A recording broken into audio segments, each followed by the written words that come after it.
Bonjour, alors dans cette vidéo, je vous parle des relations d'équivalence. Donc tout d'abord, je pars d'un ensemble E et je dis qu'une relation est une application de E croix E dans vrai faux, heu et je dis après qu'une relation est un sous-ensemble de E croix E. Alors ça paraît un peu abstrait comme ça, donc avant de venir sur la définition et de faire le lien, je donne tout de suite un exemple. Imaginez que vous prenez E égale 2, 3, 4, 5 et je dis: X est en relation avec Y si et seulement si X et Y sont de même parité. Alors 3 est en relation avec 5 puisqu'ils sont tous les 2 impairs. 5 est en relation avec 3 puisqu'ils sont tous les 2 impairs. 2 est en relation avec 4. 2 est en relation avec 2 lui-même. C'est important ce détail puisque, 2 est de la même parité que 2. Alors quels sont tous les couples d'éléments qui sont en relation entre eux? 3, 5, 5, 3, je les ai tous mis. Je pourrais les coder comme ça par un petit tableau, par une matrice de vérité. Vrai, faux. Donc, vous voyez, par exemple, 4 est en relation avec 2. Ils sont de la même parité. Bon.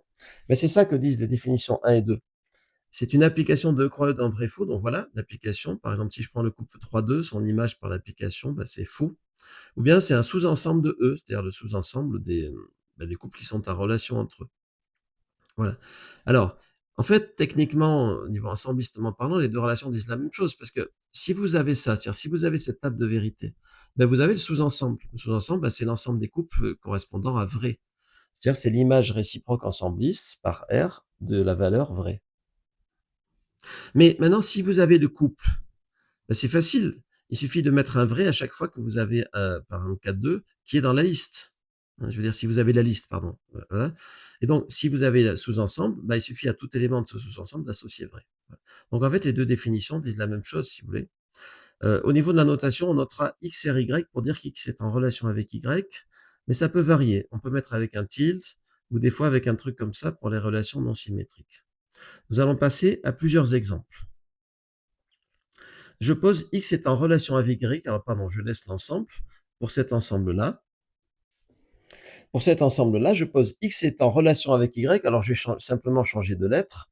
Si et seulement si X ou Y est non premier. Prenons 4 et 3, par exemple, 3 et 4. 3 et 4. Est-ce que X ou Y est non premier? Ah ben oui, 4 est non premier. Donc, ils sont en relation. Voilà la liste de toutes les relations. Évidemment, 4 est en relation avec lui-même. Alors, on voit beaucoup mieux sur la matrice de vérité, comme ça, sur la table de la loi, parce que c'est curieux d'ailleurs ces notions de matrice de vérité ou table d'une loi. Et donc ici, 4 est en relation avec tout le monde, puisque de fait, il est non premier. Et les autres, comme ils sont tous premiers de 3 et 5, ils ne sont pas en relation entre eux-mêmes, quoi. Je donne un autre exemple de relation, pour insister sur la symétrie ou son absence. Donc ici, Jean est les grands-pères, donc sous-entendu, ça veut dire que quand vous descendez, ça veut dire être parent d'eux, si vous voulez. Donc soit X, la relation XY, si X est un parent d'Y, alors par exemple, JRM, ça veut dire Jean est en relation avec Max dans le sens Jean est parent de Max, donc c'est vrai, mais Max n'est pas parent de Jean, il est enfant. Donc ça, c'est une relation totalement pas symétrique, vous comprenez? Donc vous avez des couples qui sont en relation, donc qui concernent seulement Jean comme parent et Max comme parent. Et donc vous avez la table de vérité ici. Donc vous voyez que j'ai dû mettre une flèche. Contrairement à tout à l'heure, parce que ici, il faut savoir dans quel sens on va. Est-ce que là, c'est JRA ou ARJ? Vous voyez, donc j'ai décidé d'aller de la gauche vers la droite. Alors, je rappelle les deux définitions, puisque maintenant que vous les avez vues avec des exemples, c'est bien de se les remémorer. Une relation, c'est une application de E croix E dans vrai faux, ou c'est un sous-ensemble de E croix E. Alors, allons plus loin. Et donc maintenant, on va attaquer les relations réflexives, symétriques, antisymétriques ou transitives. Alors, euh, réflexif, ça veut dire que tout élément est en relation avec lui-même. Donc, si je reprends ça, X et Y sont de même parité, par définition, être de même parité, on est en même parité que soi-même. Donc, tout élément est de même parité que lui-même. Symétrique par définition et transitif par, voilà, clairement. Alors, transitif, ça s'applique pas trop ici, mais si on avait rajouté n, par exemple, 2 serait en relation avec 4, serait en relation avec 6, serait en relation avec 8, mais du coup, 2 serait directement en relation avec 8 aussi, vous comprenez? Donc, c'est ça la transitivité.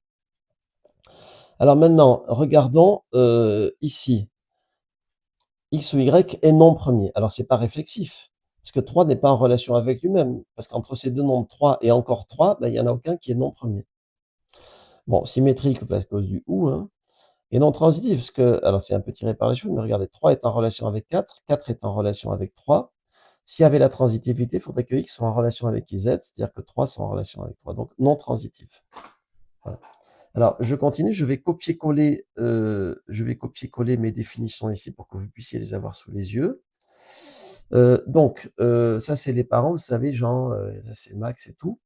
Alors non réflexif, personne n'est son propre parent. Non symétrique, évidemment, parent-enfant, c'est pas pareil. Antisymétrique, ça n'a aucun sens. Il faudrait que vous trouviez des exemples de X, R, Y et Y, R, X pour voir s'ils sont égaux. Mais ça n'arrive jamais, ça, en fait. La condition de base. Donc ça, c'est le genre de situation où une implication n'est pas fausse parce qu'elle n'est pas contredite. Ça n'arrive jamais. C'est un peu comme si vous disiez, je lance une pièce.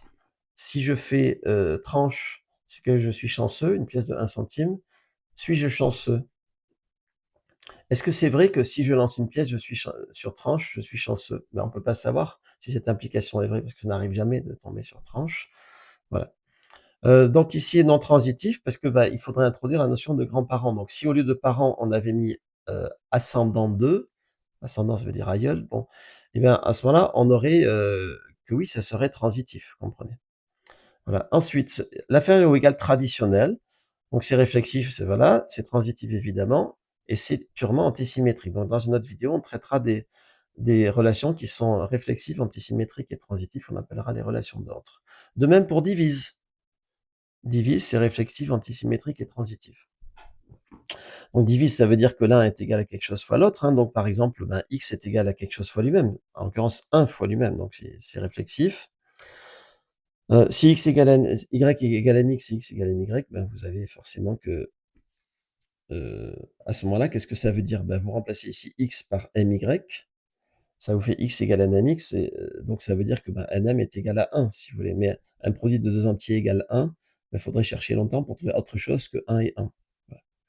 Alors, je dis, si on avait pris z, ça ne marcherait pas l'antisymétrie dans z, parce que ben, de fait, on aurait 3 multiples de moins 3 et moins 3 multiples de 3. Donc on aurait ça, et pourtant ils ne sont pas égaux. Donc c'est à cause des négatifs, ça ne marcherait pas. Et transitif, c'est évident. Ok, je vais à nouveau recopier mes définitions ici pour que vous puissiez bien voir. Donc on arrive ici au E. On arrive ici aux deux exemples, je veux dire F et G. Alors, je prends Z privé de ça parce que ça pose des problèmes pour le nom premier. Avoir un facteur premier commun. Donc là, le seul truc, c'est que c'est non transitif. 2 est en relation avec 6. 6 est en relation avec 3.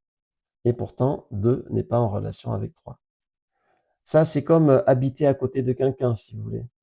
Si vous habitez à côté de quelqu'un qui habite lui-même à côté de quelqu'un, vous pouvez plus vraiment dire que vous habitez à côté de l'autre. Et puis si vous répétez ça une infinité de fois, vous voyez, au bout du compte, vous n'habitez pas à côté de la personne qui est à côté de la personne qui est à côté de la personne qui est à côté de vous. Voyez.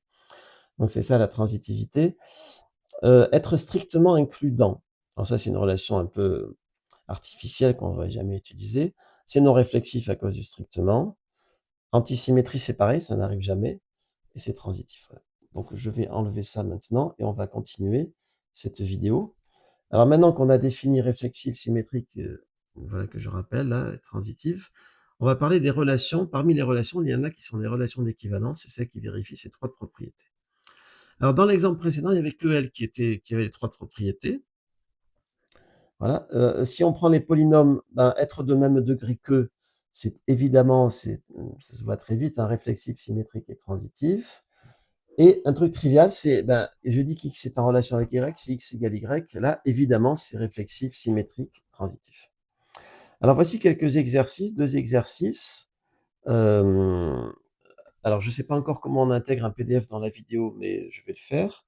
Et du coup, je vais vous donner les corrigés pour les personnes qui ne souhaiteraient pas aller sur le PDF contenant le corrigé.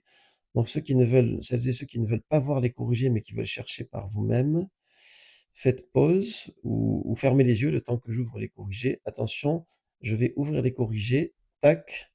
Voilà pour la première. Donc, celles et ceux qui veulent les corriger, vous faites pause. Je ferme, j'ouvre le deuxième corrigé. Tac. Et voilà. Donc, je referme. C'est parti. Donc, maintenant, on arrive donc ici sur la notion de classe d'équivalence. Donc, la classe d'équivalence de X, c'est l'ensemble de tous les Y. Pardon, au début, j'avais mis I grand X et après j'ai changé à grand E. Donc je dois être cohérent dans les notations. Donc la classe d'équivalence de X, c'est l'ensemble des Y en relation avec X, dans cet ordre-là, Y, R, X. Et théorème, les classes forment une partition. Donc ça, on va le démontrer, mais avant, on va faire des exemples. Alors, avant d'attaquer, vous vous souvenez de la notion de parent. Si vous regardez la classe de Max, par exemple, qui est en relation avec Max? Ben, uniquement son parent Jean tel qu'affiché dans l'organigramme. Voyez? Donc là, dans l'ensemble, dans l'histoire des parents, les classes d'équivalence ne forment pas une partition. Parce que ceux qui sont au bout de la chaîne, là, qui sont enfants, mais qui ne sont pas encore parents à leur tour, ben, ils ne sont pas dans une classe d'équivalence de quelqu'un. Et qui ne sont pas parents de quelqu'un. Voyez? Donc ça, ce sont des exemples artificiels qu'on ne verra plus, puisque maintenant, on va s'intéresser évidemment aux classes d'équivalence, des relations d'équivalence. Et vous allez voir que là, c'est beaucoup plus simple. Donc, l'exemple, ils sont de même parité. Donc, la classe de 2, c'est qui? C'est les éléments en relation avec 2. Donc, il y a 2 lui-même, par la réflexivité, et il y a 4. De même pour la classe d'équivalence de 4. Donc, voilà une classe d'équivalence de 4. Et voilà les deux classes d'équivalence, elles forment bien une partition de E. Les polynômes avec la relation être de même degré. Bon, ben, vous avez les polynômes de degré constant, c'est-à-dire polynôme constant, c'est-à-dire de degré 0, qui forment une classe. Hein, par exemple, le polynôme constant égale à 3 et le polynôme constant égale à 4, ils sont dans la même classe, ils ont le même degré. Vous avez les polynômes, la classe de grand X, c'est aussi la classe de grand X plus 1, c'est aussi la classe de 3X plus 2. Donc vous avez tous ces polynômes dans cette classe, les polynômes de degré 1. Vous avez le polynôme nul, alors lui il est particulier parce que bon, on peut dire qu'il n'a pas de degré ou que son degré est moins l'infini, etc. Donc il y a une infinité de classes. Donc ensuite, la relation triviale, qui est en relation avec X? X lui-même. Donc les classes sont des singletons. Et si on introduisait cette relation d'équivalence, avoir le même carré que, les classes d'équivalence sont les X moins X pour X non nul, et puis la classe toute seule 0. Parce que 0 et moins 0, voilà. Donc ce sont des paires et un singleton. Alors, pareil, exercice. Donc, donc si vous voulez le faire, vous faites pause. Attention, j'ouvre les réponses. Je montre bien les réponses. Je referme les réponses. Ensuite, vous avez l'exercice 4. Voilà, pareil, vous le faites pause si vous voulez le faire. Attention, j'ouvre les réponses. Je viens de fermer les réponses. Je rappelle le théorème, les classes d'équivalence forment une partition de E. Pardon, il y a l'exercice 13 aussi dont je n'ai pas montré les réponses. Alors attention, j'ouvre les réponses de l'exercice 13. Alors elles sont un peu longues, donc je vais les faire défiler, les réponses, et je les referme. Je les referme tout de suite, voilà. Alors je reviens, dans l'exercice évidemment c'est incontournable, hein, pour comprendre, voilà. Les classes d'équivalence forment une partition de E. Très bien, donc on le démontre. Donc soit un ensemble R une relation d'équivalence. Alors d'abord je montre que deux classes données sont soit disjointes, soit confondues. Vous l'avez vu tout à l'heure, la classe de 2 c'était 2, 4, la classe de 4 c'était 2, 4, et l'autre classe c'était 3, 5. Alors allons-y. Donc pour montrer que un truc c'est soit A soit B, je montre que si j'ai pas A, j'ai B. Donc si elles sont pas disjointes, c'est-à-dire si elles ont un élément commun que j'ai appelé W, je vais montrer qu'elles sont confondues. Donc je traduis l'hypothèse W appartient à CX, ça veut dire W est en relation avec X. Je traduis l'hypothèse W appartient à CY, ça veut dire W est en relation avec Y. Par la symétrie, j'ai donc X est en relation avec W ici, vous voyez. Ça, c'est la symétrie, parce que je vais vous montrer qu'on va utiliser les trois propriétés. Maintenant, je sais que W est en relation avec Y, j'utilise la transitivité, et ces deux résultats conjointement me donnent donc que X est en relation avec Y. C'est un gros résultat. Et je dis que cela implique que les deux classes sont égales. En effet, alors je montre une inclusion, par exemple, puisque X et Y jouent le même rôle ici. Soit un élément U dans C2X, il est en relation avec X. Mais on vient de montrer qu'X est en relation avec Y. Donc, par transitivité qu'on utilise une nouvelle fois, U est en relation avec Y, ce qui veut dire que U appartient à CY. Voilà. Alors, on vient de montrer que les classes sont disjointes 2 à 2. Donc attention, je dois dire quelque chose avant de continuer la démonstration. Attention, je reviens à un des exemples qu'on avait vu ici, là. Donc quand je dis que les classes sont disjointes, je ne dis pas que C2 et C4 sont disjoints. C2 et C4 sont égales. Les classes d'équivalence ici, c'est cette classe-là que je peux appeler C2 ou C4 ou l'ensemble formé de 2 et de 4, et cette classe-là. Donc elles sont disjointes, c'est ça les classes. Je reviens à ma démonstration. Donc j'ai prouvé que deux classes sont soit disjointes, soit confondues. Bon. Alors, donc elles sont disjointes 2 à 2, les classes, maintenant, hein. Si je prends les classes, elles-mêmes, voilà. Alors maintenant, les classes se recouvrent E, parce que, ben, tout X appartient à E. Est-ce qu'il est dans une classe? Ben oui, il est dans la classe de lui et ça, c'est la réflexivité, c'est l'axiome qui nous manquait. Du coup, ben, les classes forment une les classes d'équivalence forment une partition. Je donne quelques applications. Donc imaginez que, vous connaissez les nombres entiers relatifs, mais vous connaissez pas Q, les fractions, vous savez pas ce que c'est. Parce que vous voyez, si vous faites 2 divisé par 5, vous pouvez le faire faire à un enfant et vous faites 4 divisé par 10, il peut constater que ça fait la même chose en posant les divisions. Mais imaginez que vous vouliez définir ça algébriquement. Vous partez de Z2, des couples d'entiers relatifs, et vous définissez une relation d'équivalence comme ça. Alors, c'est pas trivial de montrer, alors c'est trivial de montrer que c'est réflexif, c'est trivial de montrer que c'est symétrique, mais c'est pas du tout trivial de montrer que c'est transitif.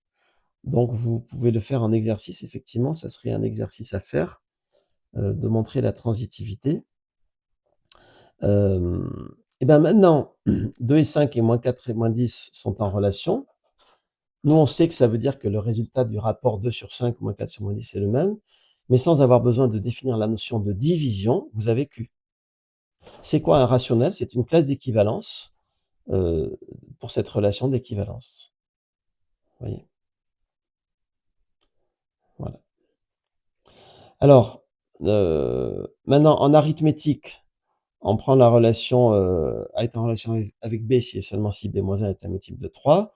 Donc qui est en relation avec 0? Bah, tous les multiples de 3. Qui est en relation avec 1? Bah, tous les multiples de 3 plus 1, les 3K plus 1. Voilà. Alors après, plus tard, on pourra définir des lois là-dessus. Donc ça, vous avez ça dans ma vidéo sur les sous-groupes distingués. Et donc du coup, vous pouvez définir des lois et et vous avez un nouvel ensemble, qui est l'ensemble formé de 0 points, 1 point, 2 points. C'est-à-dire classe de 0, classe de 1, classe de 2. Mais ça, vous le définissez, vous voyez, grâce à une relation d'équivalence. Les vecteurs. Moi, j'ai connu personnellement en 4e l'apparition des maths modernes. On parlait des bipoints. Bipoint, c'est un couple de points. Et on disait que deux bipoints sont en relation. On appelait ça la relation d'équivalence. S'ils forment un parallélogramme. Et donc, vous imaginez que c'est comme ça qu'on définit les vecteurs. Et donc, les classes d'équivalence pour ces bipoints équivalents, c'est des vecteurs. Et j'ai personnellement entendu ça en classe de 4e par le professeur. Les vecteurs sont les classes d'équivalence pour la relation d'équivalence, des bipoints équivalents. Voilà. Triangle isométrique, ben, si vous dites que deux triangles, vous définissez qu'ils sont en relation si et seulement s'ils sont superposables, quitte à être retournés, tournés, n'importe quoi. Et ben à ce moment-là, vous pouvez dire qu'un triangle que vous définissez là et le même triangle que vous tournez éventuellement, vous dessinez là, et ben vous pouvez dire c'est le même triangle. En fait, c'est pas le même, parce que genre celui-là il s'appelle ABC, celui-là il s'appelle DEF, c'est pas les mêmes. Mais par contre, si vous, au lieu de parler des triangles, vous parlez des classes d'équivalence des triangles isométriques, là vous pouvez dire c'est le même. Vous comprenez? Et ça, c'est très subtil. Bon, les triangles semblables aussi, donc ça veut dire que si vous changez d'échelle, c'est la même chose. La notion de direction, quand vous dites un vecteur directeur d'une droite, ça veut dire quoi? Ça veut dire un vecteur qui porte la direction d'une droite. C'est quoi une direction? Ben, si vous définissez la relation d'équivalence que deux droites sont en relation si elles sont parallèles, la classe d'équivalence, c'est l'ensemble de toutes les droites parallèles à une droite donnée. C'est ça, une direction. Et vous voyez que le vecteur directeur, lui, il s'en fiche si la droite, vous la translatez. Il donne la direction. Si vous dites que deux fonctions sont en relation si leur différence est une fonction constante, à ce moment-là, vous ne pouvez plus corriger quelqu'un qui dit bah, la primitive d'x2, c'est x3 sur 3, en lui fronçant les sourcils, en lui disant mais non, c'est x3 sur 3 plus une constante. Et là, il peut vous rétorquer oui, mais je ne parlais pas de la fonction x3 sur 3, je parlais de la classe d'équivalence d'x3 sur 3 dans cette relation d'équivalence. Et là, il a raison, et il vous cloue le bec. Alors ici, dernièrement, dans les groupes, donc ça veut dire, pardon, ça veut dire que H est un sous-groupe de G. Non, en fait, c'est ici, voilà, c'est ici que vous pouvez aller voir la vidéo sur les sous-groupes distingués, parce que grâce à une relation d'équivalence, bon là, je n'insiste pas, on peut définir la notion de groupe quotient. Voilà ce que je voulais vous dire sur les relations d'équivalence.